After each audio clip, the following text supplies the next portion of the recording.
Hello guys.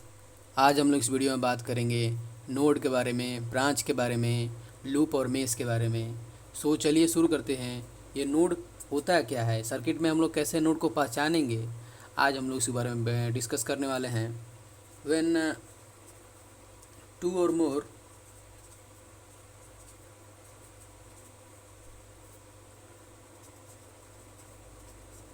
When two और more than the passive elements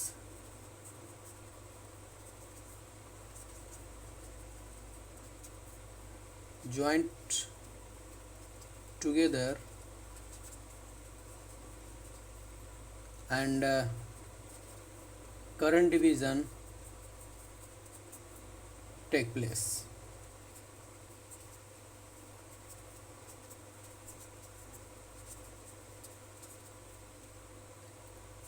It is called node। और उसी को दूसरी भाषा में बोल सकते हैं जंक्शन। चलिए आज अब हम लोग इसको क्लियर करते हैं। पहले एक सर्किट ड्रा कर लेते हैं। ये एक रेजिस्टेंस यहाँ से जुड़ा है, ये बीच में ऐसे एक रेजिस्टेंस यहाँ से और एक नीचे रेजिस्टेंस ऐसे, ठीक है। तो इसमें ये दिखा रहा है, सपोज दैट इधर कोई करंट सोर्स भी लगा था इस नीचे से ऐसा।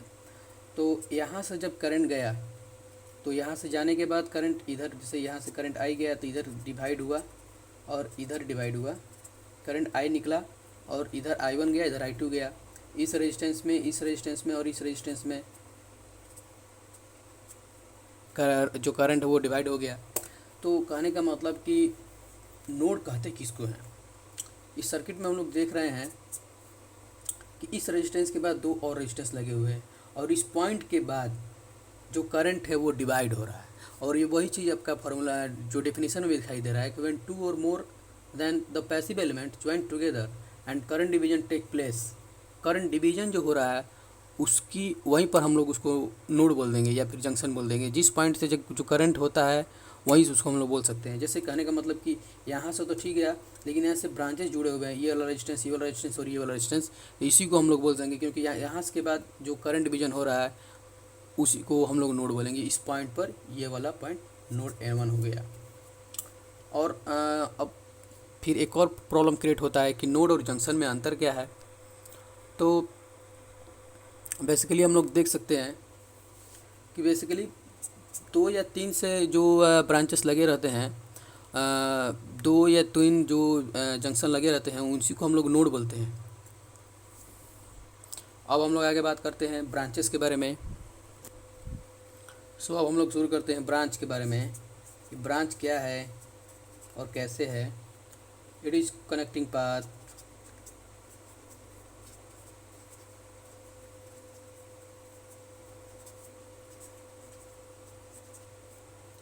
Between two node. It is connecting path between two node. दो नोड के बीच में जो कनेक्टिंग पाथ होता है उसी को ब्रांच बोलते हैं। जैसे ये हो गया, ये हमारा नोड N1 था, ये नोड N2 था। बीच में जिस एलिमेंट से या फिर जिसकी वजह से ये जुड़ता है उसी को हम लोग ब्रांच बोलते हैं। और नेक्स्ट अगर आगे बात करते हैं तो लूप क्या होता है, लूप बोलिए या फिर मेश बोलिए, क्या होते हैं और कैसे इसको हम लोग देखते हैं। पहले एक सर्किट ड्रा करते हैं।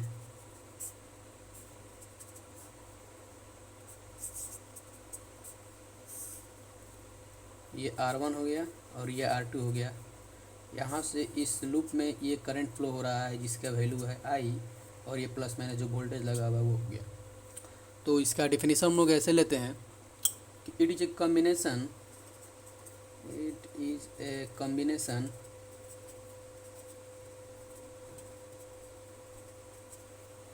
of active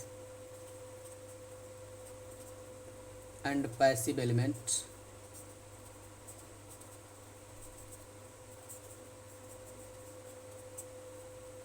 which consists of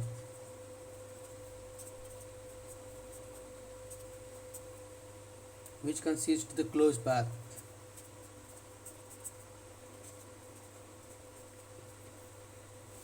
it is a combination of active and passive element which consist of close path. कहने का मतलब कि ये लूप या मेश कहते किसको हैं कि किसी सर्किट में या फिर एक्टिव एलिमेंट हो जैसे ये वोल्टेज सोर्स हो गया और पैसिव एलिमेंट जैसे ये रेजिस्टेंस हो गया, इनके कॉम्बिनेशन को हम लोग ही लूप या फिर मेश बोलते हैं। जैसे इसमें ये वाला ये एक लूप हो गया। अब हम लोग आगे बात करते हैं वोल्टेज सोर्स के बारे में और करंट सोर्स के बारे में, जो कि है उसका ऐसे हम लोग जनरली एग्ज़ाम में कंफ्यूज करने के लिए दे दिया जाता है। जैसे ये मान लीजिए वोल्टेज सोर्स हो गया, ये वोल्टेज सोर्स है, तो ये जैसे एक नंबर में पूछ देते हैं वोल्टेज सोर्स के बाद ये जो रेजिस्टेंस होता है उसको कैसे हम लोग उसमें जोड़ते हैं। जैसे जी ये जो ये वाला रेजिस्टेंस हो गया, ये इंटरनल रेजिस्टेंस है वोल्टेज सोर्स का, तो इसमें पूछ देगा। तो उसमें ऐसे दिया रहता है कि ये जो रेजिस्टेंस है वो सीरीज में कनेक्टेड होता है कि पैरेलल में कनेक्टेड है, लेकिन धीरे धीरे आप लोगों की प्रैक्टिस में आ जाएगा। तो इसमें एक चीज़ याद रखिएगा, ये जो इंटरनल रेजिस्टेंस है इसमें ये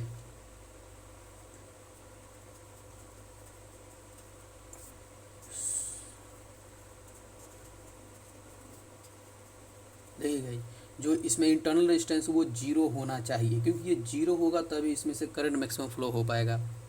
ठीक है। अब दूसरी भाषा में हम लोग देखते हैं कि जैसे वोल्टेज सोर्स में हम लोग करंट को ज़्यादा ज़्यादा कब फ्लो प्रोवाइड करा सकते हैं, जब हमारा जो रेजिस्टेंस है वो सीरीज में कनेक्टेड हो और भी कम वैल्यू का, तो ज़्यादा से ज़्यादा करंट फ्लो होगा। इसीलिए उसको हम लोग वैल्यू को उसको हम लोग जीरो तो नहीं हो पाता लेकिन बहुत ही मिनिमम रखते हैं, और यह आइडियल केस में जीरो होता है। अब हम लोग बात करते हैं करंट सोर्स के बारे में। उसकी डायग्राम ऐसे है, ये करंट सोर्स हो गया, ये कि यहाँ से रेजिस्टेंस जोड़ा गया, और ये आई हो गया, और ये R1 हो गया। देखिए गाइस, अब ये करंट सोर्स है, तो इसमें जनरली कुछ नहीं पूछ देगा, बस इतना ही पूछ देगा कि जिसमें जो इसका इंटरनल रेजिस्टेंस होता है, ये इंटरनल रेजिस्टेंस है, ये इसमें पैरेलल में कनेक्ट होता है कि ये सीरीज में। तब इसमें लोग कंफ्यूज हो जाते हैं क्योंकि सीरीज पैरेलल में, लेकिन हमेशा ये करंट सोर्स का क्योंकि ये पैरेलल में कनेक्ट होता है।